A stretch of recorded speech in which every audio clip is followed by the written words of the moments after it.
Hello everyone, welcome back to channel. अब हम लोग देखेंगे ईजरी कंस्ट्रेंट देख लिया था हमारे पास, SIP, SIR, ऑर्थो इफेक्ट भी हमने समझ लिया था। नेक्स्ट अब हमारे पास है बेसिक स्ट्रेंथ।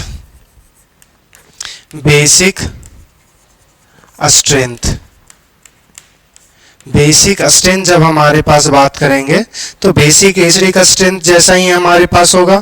अगर एजरी का स्ट्रेंथ में हमारे पास बात किए थे, सबसे पहला एजरी का स्ट्रेंथ का सबसे पहला फैक्टर क्या लिखवाए थे? Stability of conjugate base. उसके बाद हमारे पास स्टेबिलिटी कैसे आएगा? रेजोनेंस से हमारे पास रेजोनेंस और एरोमेटिसिटी।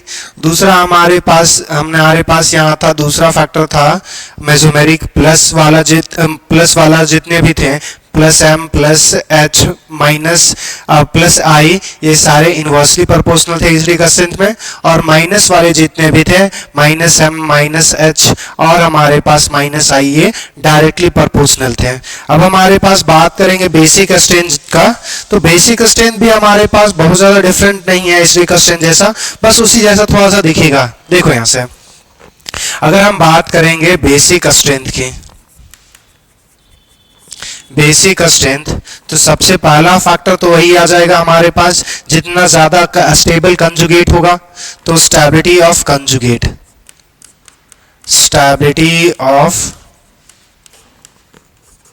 कंजुगेट।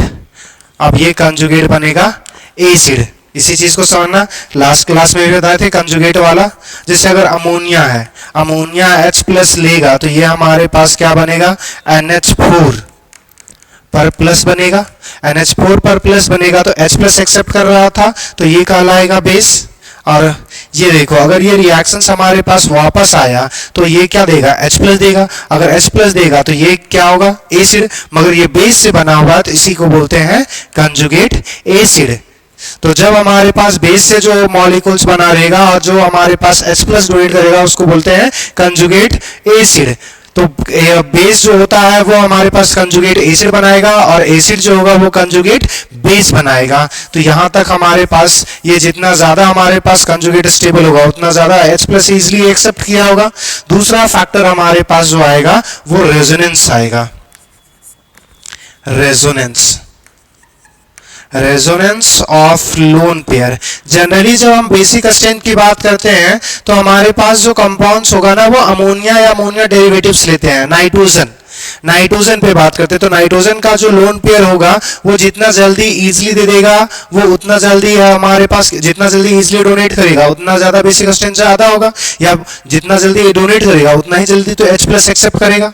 हमारे पास एसिड बेस में हमने बताया था कि ये तीन कॉन्सेप्ट होता है। आर्हेनियस हमारे पास होगा, ब्राउनस्टेड लॉरी होगा और लेविस होगा। तो आर्हेनियस के हिसाब से H प्लस और OH माइनस डोनर, वो फिजिकल केमिस्ट्री पढ़ते हैं। ऑर्गेनिक में हम बताए थे H प्लस डोनर और H प्लस एक्सेप्टर, ये ब्राउनस्टेड हो गया। तो ब्राउनस्टेड की हम बात करेंगे और लेविस वाला इनऑर्गेनिक में जनरली हमारे पास देखता है। तो हमारे पास क्या है कि अगर H प्लस एक्सेप्ट करेगा तो लोन पेयर देना चाहिए, क्योंकि H प्लस के पास तो कोई इलेक्ट्रॉन ही नहीं है। H एक इलेक्ट्रॉन, H प्लस कर दे तो वो भी इलेक्ट्रॉन गायब। तो उसके साथ कोई जो बॉन्ड बनाएगा हमारे पास, तो उसको दो इलेक्ट्रॉन तो देना पड़ेगा। तो वही हमारे पास क्या होगा कि रेजोनेंस ऑफ लोन पेयर अगर हो जाएगा तो हमारे पास एबिलिटी कम हो जाएगी। अगर एबिलिटी कम हो जाएगी तो वो दे नहीं पाएगा। ऐसा समझना कि अगर तुम अपने घर में हो और ऐसा तुम्हारे घर में कमरे बहुत ज्यादा हैं, तो अगर एक कमरे से दूसरे कमरे तुम जा रहे हो, मूव कर रहे हो, तो तुम्हारे पास एक कमरे का होने का चांसेस क्या होगा? कम। मगर जब एक कमरे से दूसरे कमरे नहीं जा रहे हो तो तुम एक कमरे में परसेंट जो हमारे पास प्रोबेबिलिटी होगी वो सबसे ज्यादा वो होगा 100%। तो अगर रेजोनेंस होगा तो लोन पर एक जगह से दूसरी जगह मूव करेगा, तो एक जगह होने के चांसेस कम। तो अगर एक जगह होने के चांसेस कम तो डोनेशन पावर भी तो हमारे पास घटेगा। अब यहाँ पे जब रेजोनेंस होगा तो रेजोनेंस के इनवर्सली प्रोपोर्शनल है। तो रेजोनेंस में हमारे पास दो हो सकता है कि मॉलिक्यूल्स कैसा हो? एरोमेटिक। अगर एरोमेटिक हो गया तो उस केस में भी हमारे पास इनवर्सली प्रोपोर्शनल, और एरोमेटिक में सबसे ज्यादा हमारे पास बेसिक स्ट्रेंथ घटेगा अगर रेजोनेंस पॉसिबल हो रहा है। तो दूसरा हमारे पास है length of resonance. Length of resonance में क्या होगा? जितना ज्यादा हमारे पास लेंथ, उतना, जैसे अगर कमरे की बात कर रहे थे तो जितना ज्यादा कमरा होगा उतना ज्यादा तुम्हारे पास एक कमरे में होने की प्रोबेबिलिटी सबसे उतना कम होगी, और उतना कम होगी तो हमारे पास सिंपली ऐसो जिसमें जो जितना कम हमारे पास रेजोनेंस करेगा उसमें एक कमरे में उसमें होने की प्रोबेबिलिटी सबसे ज्यादा। तो अगर रेजोनेंस कम करेगा तो लोन पेयर कम हमारे पास घूमेगा, कम घूमेगा। तो अगर जिसमें ज्यादा घूम रहा था, जैसे अगर मान के चलो कि अगर 10 कमरे में घूम रहा है कोई और 2 कमरे में घूम रहा है, तो एक कमरे में होने की प्रोबेबिलिटी 50%। 10 कमरे में अगर घूम रहा है तो एक कमरे में होने की प्रोबेबिलिटी 10%। तो जितना ज्यादा हमारे पास रेजोनेंस होगा उतना ज्यादा हमारे पास बेसिक स्ट्रेंथ होगा। नेक्स्ट अब बात करेंगे, अब यहां से समझना बेसिक स्ट्रेंथ हमारे पास हो क्यों रहा है। बेसिक स्ट्रेंथ लोन पेयर के डोनेशन के कारण हो रहा है। तो हम यहां से बोल सकते हैं कि जो बेसिक स्ट्रेंथ होगा, बेसिक स्ट्रेंथ होगा वो हमारे पास directly proportional to electron donating group होगा और inversely proportional to electron withdrawing group. जो डोनेट करेगा, इलेक्ट्रॉन डेंसिटी बढ़ाएगा, वो उसको उसका लोन पेयर को देने के लिए इजी करेगा। जैसे अगर मान के चलो तुम्हारा दोस्त है और तुम हो, तो तुम्हारा दोस्त को अगर तुम्हें किसी को पैसा देना है, तुम्हारा दोस्त क्या कर रहा है कि तुम्हें ऐसा और पैसा दे रहा है, तो तुम्हारी देने की टेंडेंसी बढ़ेगी। मगर अब दूसरा कंडीशन समझो कि तुम्हारा दोस्त होगा, अब तुम्हें किसी को पैसे देने हैं और तुम्हारा दोस्त क्या चाह रहा है कि तुम उसको पैसे दो। तो तुम अगर अपने दोस्त को पैसा दोगे तो डोनेशन कैपेसिटी दूसरे को देने के लिए टेंडेंसी कम हो जाएगी। वही सेम कंडीशन है कि अगर इलेक्ट्रॉन डोनेटिंग ग्रुप रहेगा तो बेसिक स्ट्रेंथ को बढ़ाएगा, अगर विड्रॉइंग होगा तो घटाएगा। तो यहां से हमारे पास जो अब यहां से जो इलेक्ट्रॉनिक डिस्प्लेसमेंट है, तो मेसोमेरिक में प्लस एम डोनेटिंग है तो डायरेक्टली हो जाएगा। प्लस एम ग्रुप जो होगा हमारे पास वो डायरेक्टली माइनस एम जो हमारे पास ग्रुप होगा वो इनवर्सली उसके बाद प्लस एच ग्रुप होगा, मतलब hyper conjugation, directly reverse hyper conjugation वो इनवर्सली, ये क्या है रिवर्स हाइपर कंजुगेशन। और लास्ट है प्लस आई ग्रुप डायरेक्टली और माइनस आई ग्रुप। ये हमारे पास बेसिक स्ट्रेंथ का सीक्वेंस है। अब इस बेसिक स्ट्रेंथ के सीक्वेंस में हम लोग क्या करेंगे कि इसी से क्वेश्चंस हम लोग सॉल्व करेंगे। अब इससे क्वेश्चन सॉल्व करने से पहले हमारे पास कुछ चीजें हैं जो अमोनिया जो सॉरी हमारे पास 1 डिग्री एमीन, 2 डिग्री और 3 डिग्री एमीन में ये आइडेंटिफाई करने के लिए पूछता है। तो अगर हमारे पास दो चीज रहे कि अगर हमारे पास एमीन्स में basic strength in amine, basic strength in amine, basic strength जो एमीन का होता है वो हमारे पास डिपेंड करता है कि वो गैसियस फेज में ले रहे हो या एक्वस फेज में ले रहे हो। तो बेसिक स्ट्रेंथ हम एमीन सबसे पहले हम लोग देखेंगे कि ये कैसे एक्सप्लेन होगा। तो बेसिक स्ट्रेंथ ऑफ एमीन्स पे पहले हमारे पास फोकस करेंगे। तो अगर बेसिक स्ट्रेंथ एमीन की देखेंगे तो यहां से समझना, जैसे अगर हमारे पास पहला तो हम जो फेज ले रहे हैं in gaseous phase, in gaseous phase, gaseous phase में हमारे पास बेसिक स्ट्रेंथ क्या होगा। तो गैसियस स्ट्रेंथ अगर आप देखेंगे तो हमारे पास 1 डिग्री जो हमारे पास एमीन होगा ये क्या होगा, एक साइड से अल्काइल ग्रुप से हमारे पास अटैच होगा R NH2। हमारे पास दूसरा जो होगा अगर 2 डिग्री की बात करेंगे तो ये दो साइड से अल्काइल ग्रुप से अटैच होगा हमारे पास, यहाँ पे हमारे पास NH। तीसरा जब 3 डिग्री की बात करेंगे तो तीनों हमारे पास किससे अटैच होंगे, कार्बन कार्बन चेन से, तो ये लोन पेयर। अब यहाँ पे जब गैसियस फेज में हम बात करते हैं तो यहाँ पे होगा क्या कि ये आर ग्रुप क्या है, इलेक्ट्रॉन डोनेटिंग अल्काइल ग्रुप, या हाइपर कंजुगेशन से मान लो या इंडक्टिव इफेक्ट से मान लो। तो ये क्या होगा कि ये इलेक्ट्रॉन डोनेट करेगा, तो जिसमें जितना ज्यादा डोनेशन है 3 डिग्री, अगर हम 3 डिग्री एमीन्स की बात करें, ये हमारे पास 3 डिग्री एमीन, ये हमारे पास 2 डिग्री एमीन और ये हमारे पास 1 डिग्री एमीन। तो जितना ज्यादा डिग्री है उतना ज्यादा इलेक्ट्रॉन डोनेटिंग ग्रुप है। अगर उतना ज्यादा इलेक्ट्रॉन डोनेटिंग ग्रुप है तो यहां से समझना कि जितना ज्यादा इलेक्ट्रॉन डोनेटिंग ग्रुप होगा उतना ज्यादा इलेक्ट्रॉन डेंसिटी है। तो इस केस में इलेक्ट्रॉन डेंसिटी 3 डिग्री में सबसे मैक्सिमम, अगर सबसे ज्यादा मैक्सिमम होगा तो हमारे पास जो बेसिक स्ट्रेंथ जो होगा, बेसिक जो स्ट्रेंथ होगा वो 1 डिग्री से ज्यादा 2 डिग्री, 2 डिग्री से 3 डिग्री, ये होता है हमारे पास गैसियस फेज में। अगर यहां से अमोनिया की बात करें, अमोनिया, अगर हम यहां से अमोनिया की बात करें, अमोनिया मतलब NH3 की बात करें तो NH3 से 1 डिग्री, 1 डिग्री से 2 डिग्री, 2 डिग्री से 3 डिग्री होता है। ये हमारे पास होता है कि गैसियस फेज में है। मगर जब हम एक्वस में बात करेंगे तो एक्वस फेज में ये हमारे पास पॉसिबल नहीं होता। एक्वस फेज में ऐसा क्यों नहीं पॉसिबल होता ये समझेंगे। तो हमने समझ लिया कि गैसियस फेज में हमारे पास क्या ऑर्डर होगा। तो अब हम बात करेंगे in aqueous phase.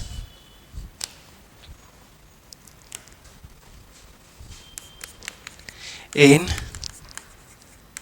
Aqueous phase, aqueous phase में जब बात करते हैं तो हमारे पास बेसिक स्ट्रेंथ को इन्फ्लुएंस करने के लिए 2-3 फैक्टर्स हैं। हमारे पास बेसिक स्ट्रेंथ डिपेंड्स अपॉन, जो पहला फैक्टर है बेसिक स्ट्रेंथ जो हमारे पास एक्वस मीडियम में डिपेंड करेगा वो हमारे पास है stability of conjugate, stability of conjugate. दूसरा हमारे पास स्टेरिक साइज, स्टेरिक रिपल्सन। ये दो मेन हमारे पास बात है कि हमारे पास स्टेबिलिटी ऑफ कंजुगेट और स्टेरिक रिपल्सन। इसमें हमारे पास स्टेबिलिटी ऑफ कंजुगेट डिपेंड ही नहीं करता क्योंकि इसमें हमारे पास उतना फर्क नहीं पड़ता। मगर यहाँ पे जब एक्वस मीडियम में बात करते हैं तो यहाँ पे सीधा सिंपली गैसियस फेज में जो हमारे पास बेसिक स्ट्रेंथ होगा वो डायरेक्टली हमारे पास डिपेंड करता है इलेक्ट्रॉन डेंसिटी पे। इलेक्ट्रॉन डेंसिटी पे जितना ज्यादा इलेक्ट्रॉन डेंसिटी उतना ज्यादा बेसिक स्ट्रेंथ। 3 डिग्री में था, मगर यहाँ पे क्या डिपेंड करता है स्टेबिलिटी ऑफ कंजुगेट और स्टेरिक रिपल्सन में। तो अगर हमारे पास यहाँ से दो बात करेंगे तो सबसे पहला अगर हम बात करते हैं पहला केस की स्टेबिलिटी ऑफ कंजुगेट में। अब यहाँ से देखो हमारे पास जब हमारे पास अमोनिया होगा NH3 होगा हमारे पास NH ये H एक्वस फेज में जब होगा तो ये जो हमारे पास NH3 होगा वो एक H प्लस एक्सेप्ट करेगा। सॉरी पहले तो इसको हमारे पास ये पिरामिडल शेप या बिना शेप के बना भी सकते हो। ये क्या करेगा H प्लस एक्सेप्ट करेगा तो ये हमारे पास क्या बना लेगा NH4। NH4 क्या होगा ये कितना H बॉन्ड बना सकता है हमारे पास ये 4 H बॉन्ड बनाएगा। यहाँ देखो वाटर जैसे आएगा तो ये हमारे पास H बॉन्डिंग बना लेगा। ये हमारे पास कितना H बॉन्ड भी बनाएगा ये दूसरा बनाएगा। यहाँ से हम तीसरा भी बना सकते हैं और यहाँ से चौथा। तो ये कितने बॉन्ड H बॉन्ड बना रहा है 4 H बॉन्डिंग हमारे पास कर रहा है। और जितना ज्यादा हमारे पास हाइड्रोजन बॉन्डिंग होगा उतना ज्यादा इंट्रैक्शन, और जितना ज्यादा इंट्रैक्शन उतना ज्यादा हमारे पास स्टेबिलिटी होगा। अब यहाँ से समझना कि जब हमारे पास 1 डिग्री एमीन्स लोगे 1 डिग्री एमीन लेंगे तो हमारे पास क्या होगा NH2। ये H प्लस एक्सेप्ट करने के बाद क्या बनेगा RNH3। ये हम बोल सकते हैं कि हमारे पास जो मॉलिक्यूल्स बनेगा ये हमारे पास 3 H बॉन्डिंग बनाएगा।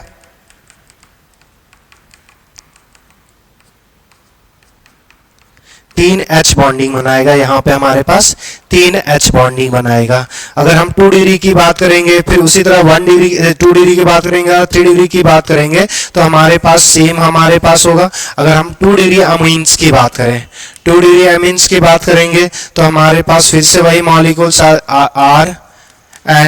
R इसके पास एक H पहले से है, एक H प्लस एक्सेप्ट करेगा तो ये बनेगा R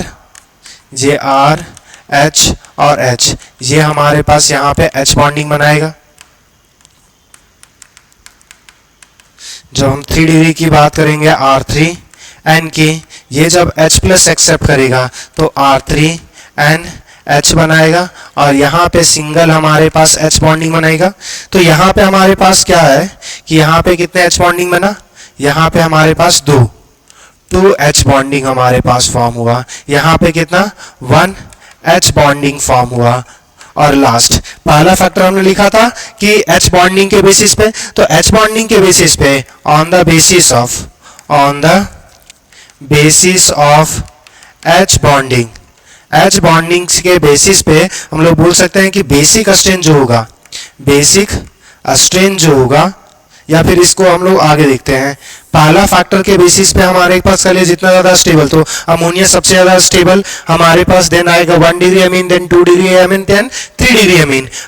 उसके बाद अगर हमारे पास स्टेरिक रिपल्सन की बात करेंगे, केस नंबर 2, ये मान रखते हैं कि डिपेंड कर रहा है, तो इसको हम मान करते हैं बेसिक स्ट्रेन जो डिपेंड कर रहा था उसमें, ये हम ले रहे हैं केस 1, केस 1।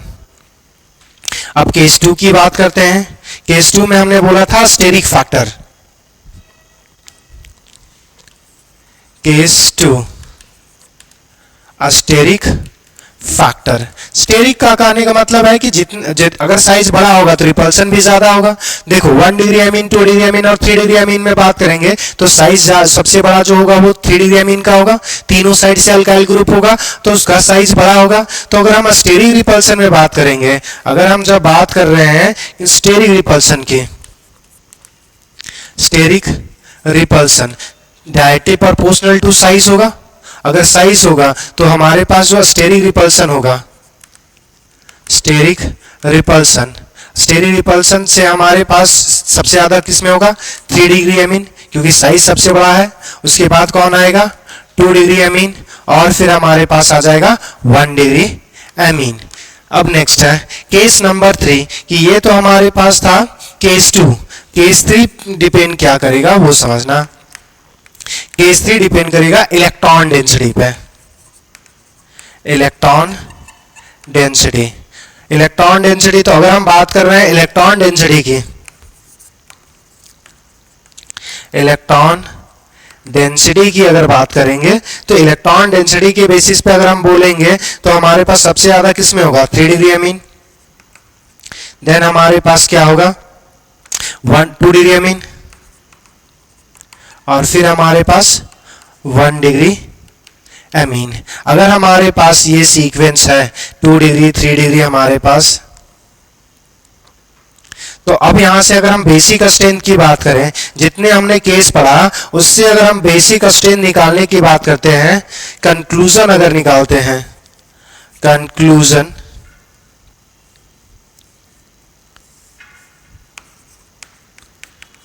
कंक्लूजन निकालना चाहते हैं तो अब यहां से देखो, सबसे पहला हमारे पास फैक्टर था स्टेबिलिटी के बेसिस पे। अगर हम स्टेबिलिटी के बेसिस पे देखना चाहेंगे तो हमारे पास जो सबसे ज्यादा था वो स्टेबिलिटी का 1 डिग्री, देन 2 डिग्री, देन हमारे पास 3 डिग्री हाइड्रोजन बॉन्डिंग। नेक्स्ट अगर हम बात करेंगे स्टेबिलिटी के बाद हमने बात किया था case number steric factor. Steric factor के बेसिस पे अगर हम बेसिक स्ट्रेंथ की बात करें, बेसिक स्ट्रेंथ की बात करें तो स्टेरिक फैक्टर सबसे कम repulsion 1 degree, then 2 degree, then हमारे पास 3 डिग्री। मगर जब इलेक्ट्रॉन डेंसिटी की बात कर रहे थे, इलेक्ट्रॉन डेंसिटी, तो 3 degree, then 2 degree, then 1 degree. देखो हमारे पास ये दोनों एक दूसरे को सपोर्ट कर रहा है, मगर ये तीसरा अलग है इन तीनों सीक्वेंस से। तो जब हम कंक्लूजन निकालते हैं तो हमें ये पता चलता है ओवरऑल जो वैल्यू है, तो हमारे पास ये एक्सपेरिमेंटली पता करते हैं। एक्सपेरिमेंटली जो पता करेंगे वो पीकेबी वैल्यू से पता करेंगे। याद करो, या तो हमारे पास इसको पीकेबी वैल्यू से बोल सकते हो या केबी वैल्यू, केबी और हमारे पास पीकेबी या केबी और या पीकेबी वैल्यू से हम पता करते हैं। तो यहां से याद रखना कि केबी जो वैल्यू है डायरेक्टली प्रोपोर्शनल टू हमारे पास बेसिक स्ट्रेंथ होगा, और हमारे पास पीकेबी जो होगा वो inversely proportional to basic strength होता है। और यहां से रिलेशन पढ़ाई वो फिजिकल केमिस्ट्री में, pKb is equals to negative log of Kb होता है। अब ये अगर हमारे पास है तो यहां से एक्सपेरिमेंटली जब ऑब्जर्व किया गया तो डिफरेंट अल्काइल केस में हमारे पास डिफरेंट ऑर्डर आया। तो अब यहां से हमारे पास अगर हमारे पास R ग्रुप जो है वो CH3 रहे, मतलब कहने का मतलब है CH3NH2, अगर तो इसमें हमारे पास जो बेसिक स्ट्रेंथ आएगा, बेसिक स्ट्रेंथ जो आएगा वो 2 डिग्री अमीन का सबसे ज्यादा होता है। 2 डिग्री अमीन हमारे पास सबसे ज्यादा होगा, देन हमारे पास आएगा 3 डिग्री अमीन, देन हमारे पास आएगा 1 डिग्री अमीन। इसमें हमारे पास जैसे इसको लिखेंगे कैसे, CH3 ये हमारे पास 2 होगा, NH आ जाएगा। 3 सॉरी यहाँ पे 2 डिग्री के बाद जो आएगा वो 1 डिग्री आएगा, 1 डिग्री एमीन, और यहाँ पे आएगा 3 डिग्री। यहाँ से हमारे पास जो आएगा वो CH3 NH2, उसके बाद हमारे पास आएगा CH3 का होल 3 N। तो ये हमारे पास बेसिक स्ट्रेंथ होता है। अगर R ग्रुप हमारे पास, दूसरा कि R ग्रुप हमारे पास C2H5 आ जाए, मतलब इथाइल आ जाए, मिथाइल के केस में कौन 2 degree then 1 degree then 3 degree हमारे पास होगा। अगर हमारे पास इथाइल अगर अटैच है अल्काइल की में जगह पर, तो हमारे पास जो बेसिक स्ट्रेंथ होगा, बेसिक जो स्ट्रेंथ होगा वो 2 डिग्री एमीन्स का तो ज्यादा होगा, उसके बाद जो आ जाएगा वो 1 डिग्री एमीन्स का होता है, और उसके बाद सॉरी 3 डिग्री एमीन्स का, उसके बाद जो आएगा 1 डिग्री एमीन्स का। अब यहाँ पे इंटरचेंज होता है, तो यहाँ से इंटरप्रिटेट क्या करते हैं कि जब हम हाइड्रोजन से, और यहाँ से इससे भी ज्यादा जो होगा सॉरी, जब हम अगर हाइड्रोजन से बात करते हैं तो यहाँ से बात करते हैं कि देखो यहाँ पे 1 डिग्री है तो मिथाइल है, और इथाइल जब हमारे पास होगा तो इथाइल में, मिथाइल से इथाइल का साइज बहुत बड़ा नहीं होता। अगर बहुत बड़ा नहीं होगा तो उसमें जो हमारे पास जो होगा वो उतना बड़ा साइज का स्टेरिक फैक्टर नहीं लगता। तो इसलिए इसमें जब मिथाइल से इथाइल करते हैं तो 3 डिग्री पहले आता है और हमारे पास 1 डिग्री बाद में आता है। तो ये जो हमारे पास है ये एक्सपेरिमेंटल बेस है, एक्सपेरिमेंटल बेस्ड।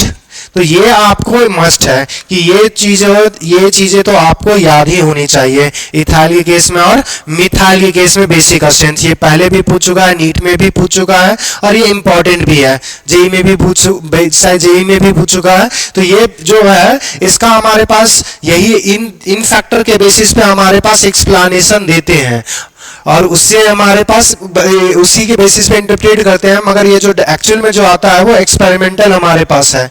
अब यहाँ से क्या है कि जो हमारे पास पीछे जो लास्ट में हमने जो सीक्वेंस पढ़ा, अब मिथाइल इथाइल के लिए तो हमारे पास वो सीक्वेंस याद रखेंगे, बाकी के लिए ये सारा हम अप्लाई करेंगे। अब अगर अप्लाई करेंगे तो इसके क्वेश्चंस देखेंगे। देखो यहाँ से हमारे पास ये मॉलिक्यूल्स है। अब इसमें अगर हम बेसिक स्ट्रेंथ की बात करेंगे तो यहाँ पे देखो नाइट्रोजन के पास लोन पेयर होगा, लोन पेयर है, यहाँ पे भी लोन पेयर है, और यहाँ पे भी लोन पेयर है। अब देखो यहाँ से पहला तो फैक्टर क्या है, स्टेबिलिटी ऑफ कंजुगेट। अब यहाँ से स्टेबिलिटी ऑफ कंजुगेट अगर वापस आओ तो यहाँ से एक फैक्टर और कर सकते हैं, यहां से एक और फैक्टर कर सकते हैं स्टेबिलिटी ऑफ कंजुगेट, और दूसरा यहां पे मान लेना कि दूसरा जो फैक्टर ले लें, दूसरा जो फैक्टर ले सकते हैं वो इनवर्सली प्रोपोर्शनल टू इलेक्ट्रोनेगेटिव होगा। ये हमारे पास तीसरा, ये हमारे पास चौथा, ये पांचवा, और ये छठा। तो हमारे पास जो ज्यादा इलेक्ट्रोनेगेटिव होगा वो इलेक्ट्रॉन देना चाहेगा, नहीं देना चाहेगा। अगर नहीं देना चाहेगा तो हमारे पास बेसिक स्ट्रेंथ कम होगा। तो अगर इलेक्ट्रोनेगेटिविटी की बात करते हैं तो हाइब्रिडाइजेशन बात करते हैं। यहां से देखो ये 3 सिग्मा बॉन्ड्स बनाया हुआ एक लोन पे है, तो यहाँ पे जो हाइब्रिडाइजेशन है वो sp3 है। यहाँ पे बात करेंगे तो ये रेजोनेंस कर रहा है, रेजोनेंस कर रहा है। रेजोनेंस में जब होगा तो ये हाइब्रिडाइजेशन sp2 होगा, और यहाँ पे भी रेजोनेंस हो रहा है, और यहाँ पे लेंथ ऑफ रेजोनेंस बढ़ रहा है, रेजोनेंस यहाँ पे भी है, और यहाँ पे sp2 है। दूसरा यहाँ से बात करेंगे, ये देखो ये यहाँ पे जो हाइब्रिडाइजेशन होता है वो sp2 होता है। तो ये जो लोन पेयर है वो sp2 हाइब्रिड ऑर्बिटल में है, और ये हाइब्रिड ऑर्बिटल में है तो रेजोनेंस नहीं करेगा। यहाँ पे जो पाई बॉन्ड्स का रेजोनेंस हो रहा है, मगर ये लोन पेयर का रेजोनेंस नहीं हो रहा है। तो इसमें लोन पेयर का रेजोनेंस नहीं हो रहा, बाकी ये पाई बॉन्ड्स का रेजोनेंस पॉसिबल है। तो यहां से अगर हम बात करेंगे तो सबसे पहला हमारे पास नाइट्रोजन वाला ही है, तो कंजुगेट तो सेम ही रहा, तो कंजुगेट सेम रहा। अब बात करेंगे इलेक्ट्रोनेगेटिविटी की, तो सबसे लेस इलेक्ट्रोनेगेटिव sp3 होगा। तो अगर सबसे लेस इलेक्ट्रोनेगेटिव तो इजीली इलेक्ट्रॉन दे सकता है, तो सबसे ज्यादा जो बेसिक स्ट्रेंथ होगा वो 1 का ज्यादा हो जाएगा, sp2। अब देखो इन दोनों में रेजोनेंस पॉसिबल है, इसमें रेजोनेंस पॉसिबल नहीं है। तो जिसमें रेजोनेंस होगा उसमें हमारे पास एबिलिटी कम होगी, तो उसके बाद तो हमारे पास इसमें रेजोनेंस नहीं हो रहा, उसमें हमारे पास एबिलिटी ज्यादा होगी लोन पेयर की, तो नेक्स्ट हमारे पास जो आएगा वो 4। इन दोनों में रेजोनेंस हो रहा है तो दोनों में हमारे पास एक नाइट्रोजन पे होने के लोन पेयर होने के चांसेस घटेंगे। अगर दोनों में घटेंगे तो दोनों में रेजोनेंस हो रहा है, लेंथ ऑफ रेजोनेंस ज्यादा किसमें है, 3 में हमारे पास लेंथ ऑफ रेजोनेंस हाई है। अगर हाई है तो यहां से इसमें हमारे पास पढ़े थे कि बेसिक अस्टेंट रेजोनेंस के इनवर्सली प्रोपोर्शनल होगा, और उसमें हमारे पास रेजोनेंस में एरोमेटिसिटी इनवर्सली प्रोपोर्शनल और लेंथ ऑफ रेजोनेंस इनवर्सली, तो इसमें हमारे पास बेसिक अस्टेंट सबसे कम होगा, तो हमारे पास जो ऑप्शन आएगा वो 2 आ जाएगा, उसके बाद 3। ये करेक्ट ऑर्डर होगा बेसिक अस्टेंट का। नेक्स्ट इस मॉलिक्यूल्स में बात करेंगे। देखो यहाँ पे नाइट्रोजन पे लोन पेयर, नाइट्रोजन पे लोन पेयर, यहाँ पे नाइट्रोजन पे लोन पेयर, यहाँ पे नाइट्रोजन पे लोन पेयर। यहाँ पे अगर हाइब्रिडाइजेशन निकालेंगे तो हमारे पास क्या आएगा, sp3। यहाँ पे रेजोनेंस का लोन पेयर का रेजोनेंस नहीं हो रहा तो ये भी sp3। लोन पेयर का रेजोनेंस नहीं हो रहा मगर यहाँ पे बॉन्ड्स बनाया हुआ है 2 ही सिग्मा बॉन्ड, तो ये आ जाएगा sp2। सेम ऐसा ही कंडीशन है। यहाँ पे देखो ये लोन पेयर का रेजोनेंस होगा, अगर रेजोनेंस होगा तो हमारे पास ये जो हाइब्रिडाइजेशन होगा वो sp2। अब देखो sp2 sp2 sp3 sp3, अब इन दोनों में से हमारे पास sp3 मतलब इलेक्ट्रोनेगेटिविटी सबसे कम, तो यहां से दोनों में अगर हाइब्रिडाइजेशन सेम आ गया तो बाकी इंपैक्ट देखेंगे। देखो अल्फा हाइड्रोजन यहाँ पे भी 2 2 4, अल्फा हाइड्रोजन 2 2 4 यहाँ पे, मेसोमेरिक तो लग नहीं रहा। अब इंडक्टिव की बात करो, देखो डबल बॉन्ड क्या लगा देगा, माइनस आई लगा देगा। माइनस आई, माइनस वाले जितने भी ग्रुप होंगे वो बेसिक स्ट्रेंथ को क्या करेंगे, घटाएंगे, तो हमारे पास 1 सबसे ज्यादा देन 2 आ जाएगा। उसके बाद देखो ये sp2 और ये sp2, ये रेजोनेंस हो रहा है या नहीं हो रहा, ये रेजोनेंस हमारे पास इस केस में रेजोनेंस नहीं हो रहा लोन पेयर का। पाई बॉन्ड का रेजोनेंस हो रहा है, लोन पेयर का रेजोनेंस नहीं हो रहा। और यहाँ पे जो रेजोनेंस हो रहा है, रेजोनेंस कैसा हो रहा है, एरोमेटिक है। अगर एरोमेटिक है तो ये तो हमारे पास सबसे लीस्ट बेसिक हो जाएगा, तो नेक्स्ट हमारे पास आ जाएगा 3, देन हमारे पास 4।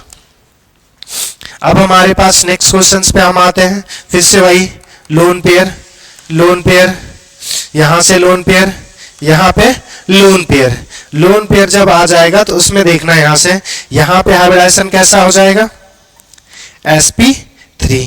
यहाँ पे भी हमारे पास sp3, यहां से हमारे पास sp3, रेजोनेंस नहीं हो रहा, यहाँ पे भी हमारे पास sp3, तो सारे केस में हमारे पास sp3 है। अब देखो ये रिंग के हमारे पास बाहर है और ये रिंग के अंदर है। अब इस चीज को थोड़ा सा समझना, यहां से क्या होता है, एक तो हमारे पास बेंजीन अमोनिया या अमोनिया डेरिवेटिव्स में हमारे पास एक फेनोमेना देखने को मिलता है, उस चीज को थोड़ा सा समझना। फेनोमेना क्या होता है कि जैसे अगर नाइट्रोजन है, अगर ओपन होता है तो हमारे पास ये जो मॉलिक्यूल्स है,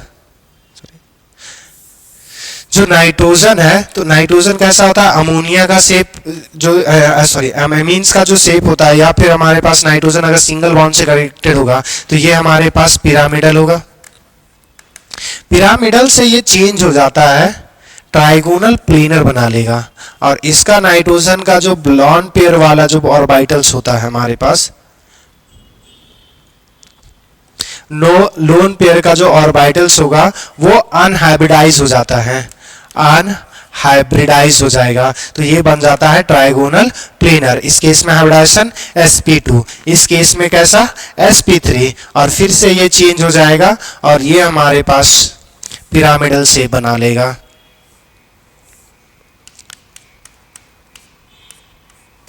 ऐसा बनाता है पिरामिडल शेप,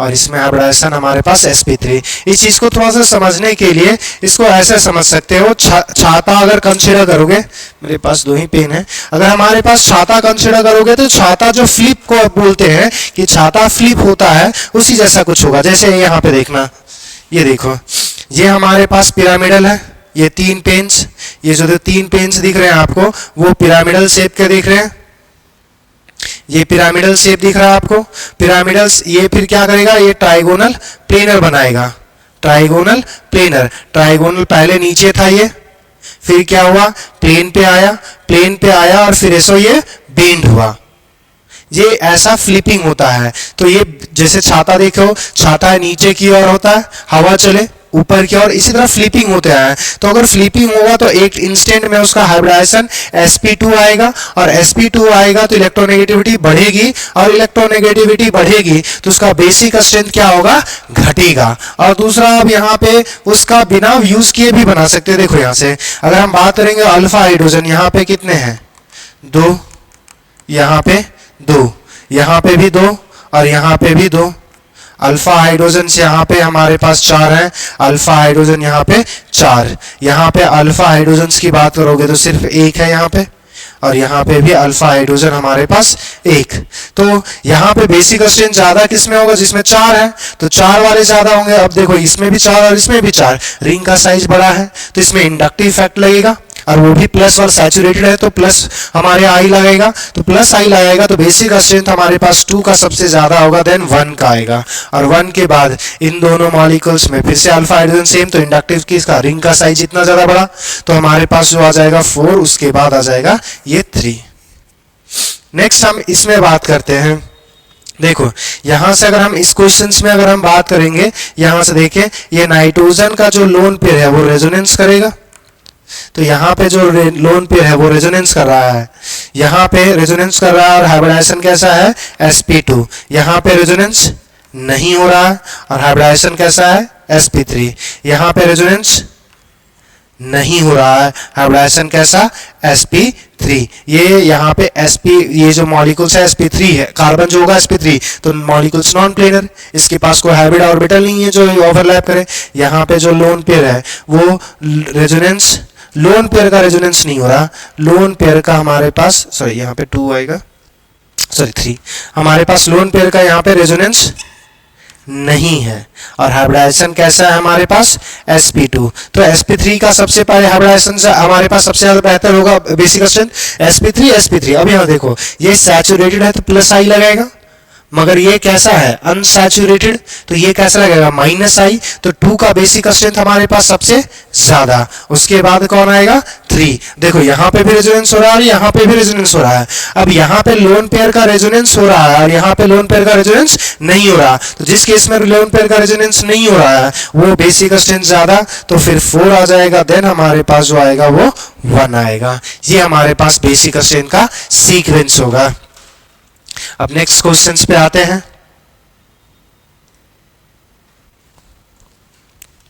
यहां पे देखें, यहां पे हमारे पास ये नाइट्रोजन पर लोन पेयर है, नाइट्रोजन पे यहाँ पे भी लोन पेयर, यहाँ पे भी लोन पेयर होगा, यहाँ पे लोन पेयर, यहाँ पे लोन पेयर, यहाँ पे लोन पेयर। देखो जितना ज्यादा इंड उतना ज्यादा बेहतर, जितने लोग काम करने के लिए होंगे उतना ज्यादा हमारे पास जल्दी काम होगा। तो यहाँ पे देखो बेसिक स्ट्रेंथ दिखाने के लिए 3 ग्रुप है, यहाँ पे 2 और यहाँ पे 1, तो 3 वाला ऐसे ही ज्यादा हो जाएगा, तो इसमें डायरेक्ट कैसे कर सकते हैं।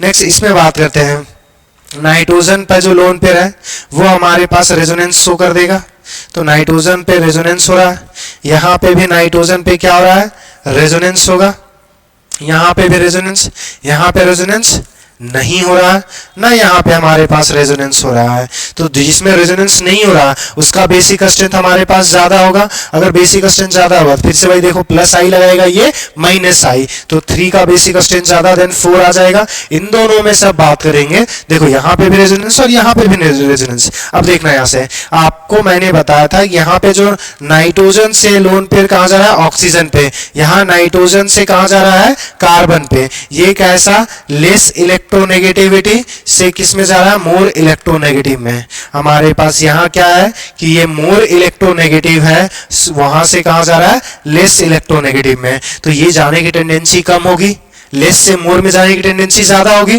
तो यहाँ पे जो रेजोनेंस ज्यादा हो रहा है, मगर यहाँ पे क्या हो रहा है कि सेम ही रेजोनेंस नहीं हो रहा, एटम्स पे चेंज हो रहे हैं। तो नाइट्रोजन से जो नेगेटिव जो लोन पेयर होगा वो ऑक्सीजन पे जाएगा, तो ऑक्सीजन पे जाएगा तो इसमें बेसिक स्ट्रेंथ जो लोन पेयर होना चाहिए वो ऑक्सीजन पे ज्यादा होना चाहिए। यहाँ पे नाइट्रोजन से कार्बन में जा रहा है, तो कार्बन और नाइट्रोजन में इलेक्ट्रोनेगेटिव कौन है, नाइट्रोजन, तो लोन पेयर मैक्सिमम नाइट्रोजन पे होना चाहिए। तो यहाँ पे जो बेसिक स्ट्रेंथ जो हमारे पास होगा वो 2 का हमारे पास ज्यादा होगा, देन हमारे पास सबसे लीस्ट आएगा 1 पे। ये हमारे पास इस केस में बेसिक स्ट्रेंथ होगा। नेक्स्ट इस स्ट्रक्चर्स की बात करते हैं। इस स्ट्रक्चर्स की बात करेंगे तो लोन पेयर गौर से देखना, ये लोन पेयर हमारे पास दोनों साइड रेजोनेंस कर सकता है, अब यहां से देखो, ये जो लोन पेयर है वो सिर्फ कार्बोनाइल के साथ रेजोनेंस करेगा, यहां जो लोन पेयर है वो सिर्फ रिंग के साथ रेजोनेंस करेगा। रेजोनेंस तीनों कंडीशन में पॉसिबल है, तो यहाँ पे दोनों साइड रेजोनेंस हो रहा है, रिंग के साथ भी और कार्बोनाइल के साथ भी। अगर दोनों साइड हो रहा है तो सबसे लीस्ट हमारे पास होगा 1।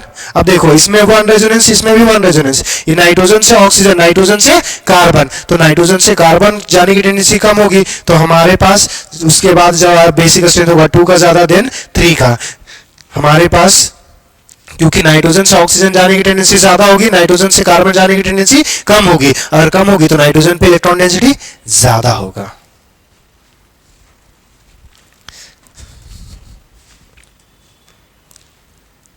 नेक्स्ट, ये सारे क्वेश्चंस हमारे पास है। अच्छा, यहाँ पे इस क्वेश्चंस में हमारे पास थोड़ा सा चेंज कर रहे हैं। यहाँ पे हमारे पास CH3 है, ठीक है, और यहाँ पे भी हमारे पास, तो यहाँ पे CH3 है, और एक इस क्वेश्चंस में भी हमारे पास यहाँ पे CH3 होगा। चलिए अब इसको सॉल्व करते हैं। चलो, पहला क्वेश्चन में देखो फिर से भाई, नाइट्रोजन पे लोन पे रेजोनेंस, नाइट्रोजन पे लोन पे रेजोनेंस, नाइट्रोजन पे लोन पे रेजोनेंस, रेजोनेंस। अब यहाँ से देखो, मेसोमेरिक बताए थे, उसमें बताए उसके बाद हमारे पास जो ग्रुप होगा उसका इंपैक्ट देखेंगे। ये कैसा लगाएगा, +M, ये कैसा लगाएगा, +H, ये कैसा लगाएगा, ये क्लोरीन नेट जो होता है वो इलेक्ट्रॉन विड्रॉइंग ग्रुप होगा। अब यहां से समझना, तो जिसमें ज्यादा इलेक्ट्रॉन डेंसिटी उसकी बेसिक स्ट्रेंथ ज्यादा, तो मेसोमेरिक सबसे ज्यादा, तो 2 की बेसिक स्ट्रेंथ सबसे ज्यादा, देन हमारे पास 3 आ जाएगा। अब क्लोरीन का जो नेट है वो इलेक्ट्रॉन विड्रॉइंग ग्रुप है, अगर विड्रॉइंग ग्रुप है और यहाँ पे कम से कम तो विड्रॉइंग नहीं लगा हुआ ना, तो 1 का ज्यादा हो जाएगा, सबसे लास्ट जो आएगा वो 4 का। फिर वही चीज हमारे पास, गौर से समझना, क्या ये जो कंडीशन बताया था ये SIP का है, स्टेरिक इनहिबिशन प्रोटॉन। जैसे ये H लेगा ये NH3+ बन जाएगा और इसका साइज बड़ा हो जाएगा। जैसे ये साइज हमारे पास NH3+ बनेगा, यहाँ पे रिपल्सन कॉज होना शुरू हो जाएगा, और रिपल्सन अगर कॉज होगा तो हमारे पास मॉलिक्यूल्स प्रोटॉन लेना ही नहीं चाहेगा, तो इसमें बेसिक स्ट्रेंथ सबसे मिनिमम होगा। तो बेसिक स्ट्रेंथ जब मिनिमम होगा तो सबसे लीस्ट जो हमारे पास आएगा वो हमारे पास 4 आ जाएगा, सबसे लीस्ट 4 आ जाएगा। अब यहां से देखो, इसमें काइंड ऑफ हमारे पास जो रिपल्सन होगा, तो ये फिर से काइंड ऑफ ऑर्थो वाला जैसे हम रिपल्सन करते थे, NH3 बड़ा और हमारे पास CH3, तो ये भी काइंड ऑफ SIP ही है। तो 3 के बाद जो हमारे पास उसमें रिपल्सन कम होगा, तो 3 के बाद जो आएगा वो 2 आएगा, ना इसमें रिपल्सन ना इस पे रिपल्सन। अब यहां से समझना कि ये जो लोन पेयर है वो किस, अच्छा दोनों तो आइडेंटिकल ही है, तो इसको हम हटा दे रहे हैं, इसको हम हटा दे रहे हैं, और हमारे पास फिर आ जाएगा नेक्स्ट 1। अच्छा, इसको कुछ चेंज कर देते हैं, यहां पे हमारे पास CH3 रख देते हैं और यहां पे हमारे पास CH3 रख देते हैं। अब यहां देखो, ये जो CH3 है वो यहां पे एक्ट करेगा +I का, क्योंकि हाइपर कंजुगेशन क्यों नहीं करेगा, हाइपर कंजुगेशन करेगा तो ऑर्थो पारा पे इलेक्ट्रॉन डेंसिटी बढ़ाएगा, और इसके रिस्पेक्ट में 3rd पोजीशन पे है तो मेटा पोजीशन पे है, और मेटा पे कोई इंपैक्ट नहीं डालेगा, ये ऑर्थो और पारा पे बढ़ाएगा तो इलेक्ट्रॉन डेंसिटी सबसे ज्यादा। तो हम नेक्स्ट हमारे पास जो आएगा वो 3 आ जाएगा, 3 के बाद आ जाएगा 1। अब इसमें हमारे पास सबसे लास्ट क्वेश्चंस देखेंगे। लास्ट क्वेश्चन देखो, तो इसमें हमारे पास क्या है, लोन पेयर का हमारे पास रेजोनेंस होगा, यहाँ पे भी लोन पेयर का रेजोनेंस होगा, यहाँ पे लोन पेयर का रेजोनेंस, थोड़ा हमारे पास लोन पेयर का रेजोनेंस होगा, यहाँ पे हमारे पास लोन पेयर का, इसमें थोड़ा सा हम कर देते हैं, ये यहाँ पे CH3 ग्रुप ला देते हैं। यहाँ पे देखो ये SIR वाला आ गया, ये हम बोल सकते हैं ऑर्थो इफेक्ट। नेक्स्ट हमारे पास ये काइंड ऑफ SIP वाला जैसा ट्रीट करेगा। अब यहां से देखो, सबसे ज्यादा जो बेसिक स्ट्रेंथ होगा वो SIR का था, तो 4th सबसे ज्यादा हमारे पास हो जाएगा। नेक्स्ट जो आ जाएगा ऑर्थो इफेक्ट वाला 3rd आ जाएगा। अब इसमें प्रोटॉन लेगा तो ये क्या करेगा, रिपल्सन कॉज करने लगेगा, और कॉज करेगा तो बेसिक स्ट्रेंथ सबसे कम होगा, तो इसमें कम से कम रिपल्सन तो नहीं होगा, तो ये हमारे पास आ जाएगा नेक्स्ट 1, और सबसे लास्ट में जो आएगा वो 2। ये हमारे पास बेसिक स्ट्रेंथ का सीक्वेंस होगा। अब नेक्स्ट क्लास में हम लोग देखेंगे स्टेबिलिटी ऑफ रेजोनेटिंग स्ट्रक्चर।